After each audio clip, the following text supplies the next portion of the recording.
नमस्कार। कर्मचारियों को फिर 2 बार गुड न्यूज। डीए और वेतन में वृद्धि संभव है, लेकिन आएगा 50,000 रुपये से 1 लाख तक उछाल। जाने आज का ताजा अपडेट। तो चलिए फटाफट जान लेते हैं।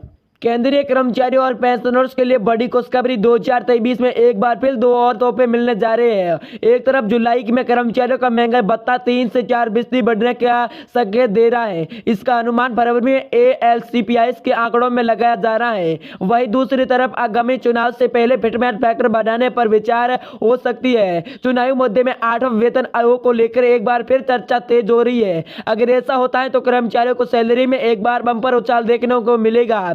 हालांकि अभी तक आधिकारिक पुष्टि होना बाकी है। दरअसल साल 2 बार जनवरी और जुलाई में केंद्रीय कर्मचारियों का डीए बढ़ सकता है। इसकी घटना इस महीने का सर्व मंत्रिमंडल द्वारा आंतरिक श्रमिकों के लिए उपभोक्ता मूल्य सूचकांक के आधार पर की जाती है। हाल ही लेबर के मिनिस्ट्री द्वारा दी गई के आंकड़ों के मुताबिक जारी किए गए हैं। एक अप्लाइड के मुताबिक की गई है और इसी के साथ ही नंबर 132 पर पहुंच गया है। ऐसे में जुलाई में 2 से 3% का डीए एरियर बढ़ने का संकेत दिया जा रहा है। यह साल की तरह दूसरी बढ़ोतरी होगी। हालांकि अभी चर्चा को लेकर जून तक के आंकड़े आना बाकी है। इसी के बाद ही यह तय होगा कि जुलाई 2023 में कर्मचारी पेंशन का डीए में कितना प्रतिशत बढ़ेगा।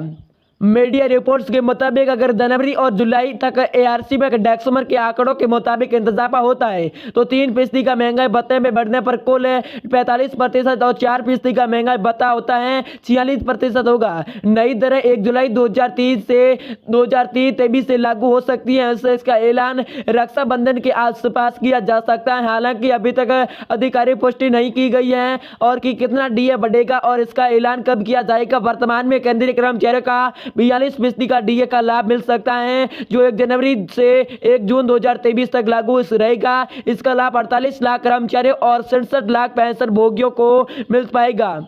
डीए के अलावा केंद्रीय कर्मचारियों का फिटमेंट फैक्टर में वृद्धि हो सकती है। वर्तमान में फिटमेंट फैक्टर 2.27% और 7वां वेतनमान के तहत इसी के आधार पर सैलरी दी जाती है, लेकिन कर्मचारी लंबे समय से इतना बढ़ाने की मांग कर रहे हैं। ऐसे में संभावना की आगामी को लोकसभा चुनाव के माध्यम से देखते हुए मोदी सरकार ने फिटमेंट फैक्टर संशोधन पर विचार कर सकती है। इससे 3% का 3% 68% तक किया जा सकता है। इस पर फिटमेंट फैक्टर 2026 से लागू किया जाएगा। इसी का फैसला 2023 तक अंत में लिया जाएगा। यानी चूंकि 2024 के होने वाले विधानसभा चुनाव के बाद इसका लाभ 52 लाख कर्मचारियों को मिलेगा। आखिरी 2016 में फिटमेंट फैक्टर को बढ़ाया था। इसी के बाद ही साल को भी लागू कर दिया जाएगा और कर्मचारियों को न्यूनतम सैलरी 6,000 रुपए से सीधे 18,000 रुपए हो जाएगी। अगर ऐसा बढ़ाया जाता है तो कर्मचारियों को सैलरी में 2.5 गुना बढ़ेगी। बेसिक सैलरी 18,000 से बढ़ाकर 21,000 रुपए से बढ़ाकर 26,000 की जाएगी। यदि किसी कर्मचारी की बेसिक सैलरी 18,000 रुपए है तो भत्ते के छोड़कर उसकी सैलरी 18,000 गुना 2.57 46,260 रुपए का लाभ मिलेगा।